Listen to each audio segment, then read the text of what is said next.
ce qu'on fait au sein de la plateforme Arago concerne les technologies habilitantes pour l'industrie du futur, c'est-à-dire les futurs corps de technologie, et plus précisément, nous on travaille sur ce qui sont les fonctions connectées, embarquées, portées, qui vont faire le mariage entre la technologie et une forme d'intelligence et de connectivité. Donc cette plateforme est une plateforme Carnot Télécom Société Numérique, qui se situe à proximité du campus de l'IMT Atlantique, sur le technopôle de Brest-Tiroise. Cette plateforme, en fait, regroupe des moyens technologiques, mais également accueille en résidence des PME, voire des startups. À titre d'illustration, nous travaillons sur des pots mimétiques, c'est-à-dire qu'on va émuler le corps humain.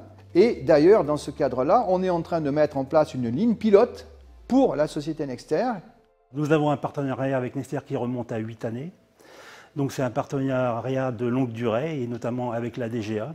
Et notre objectif est de fabriquer un système de camouflage, un système de peau active, qui permettra donc à des véhicules blindés ou des fantassins de se fondre dans un environnement afin de ne pas être aperçus. On a un énorme savoir-faire qui est reconnu au niveau européen, même au niveau mondial, dans tout ce qui est sciences appliquées concernant les cristaux liquides. Alors, les cristaux liquides, ce sont des petites molécules ou des mélanges de molécules. Dans l'espace Arago, nous les formulons pour obtenir l'effet électro-optique le plus adapté aux spécifications ou cahiers des charges qui nous est proposé par des contrats industriels ou des contrats académiques. Une autre activité concerne le domaine des micro-optiques ou nano-optiques, dont les applications principales concernent la lutte contre la contrefaçon, mais tous les dispositifs d'imagerie freeform qu'on rencontre par exemple dans l'automobile ou ailleurs. Une optique diffractive, c'est une plaque de verre sur laquelle on a gravé des micros et des nanostructures. Et quand on illumine ces plaques de verre avec un faisceau laser, il diffracte la lumière pour produire presque n'importe quelle distribution lumineuse qu'on voudrait. Les micro-optiques diffractives sont fabriquées en salle blanche. C'est des techniques de fabrication proches de la fabrication des circuits microélectroniques.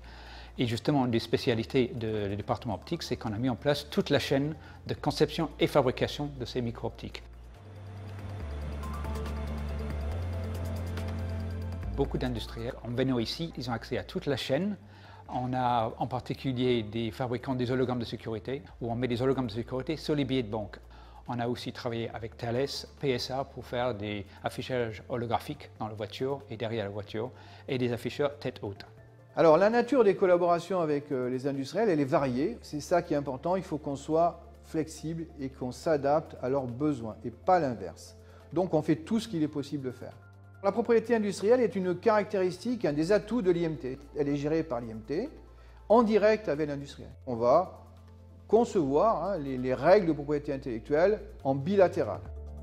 La troisième activité que je veux illustrer concerne le domaine des hyperfréquences.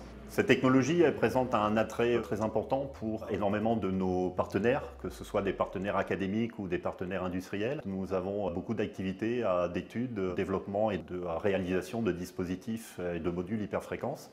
Les avantages de ces dispositifs sont de présenter une très grande compacité, donc une miniaturisation qui permet de pouvoir intégrer ces circuits ou modules dans des environnements limités en surface ou en volume. C'est de pouvoir également intégrer au sein d'un même module, donc avec un même procédé technologique, un maximum de fonctionnalités dans ce dispositif.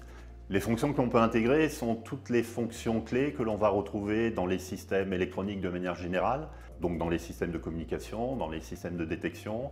Ce sont des fonctions de type filtrage, de type antenne ou système antennaire. La pépite, en fait, la plus récente de production d'Arago, c'est la lentille connectée qui, en quelque sorte, regroupe tout ce corps de savoir-faire et qui sera un objet qui sera porté par l'œil humain. Donc on rentre vraiment dans le domaine du transhumanisme qui est aussi un élément constitutif du savoir-faire de la plateforme.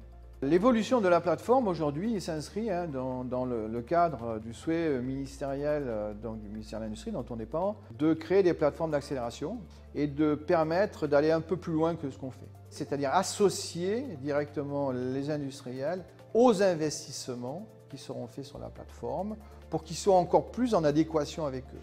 Et c'est la phase que l'on est en train de mettre en place avec le soutien de l'IMT. C'est très important parce que là, on va au-delà encore de ce qu'on sait faire. Donc on sera encore plus près des industriels et de leurs besoins.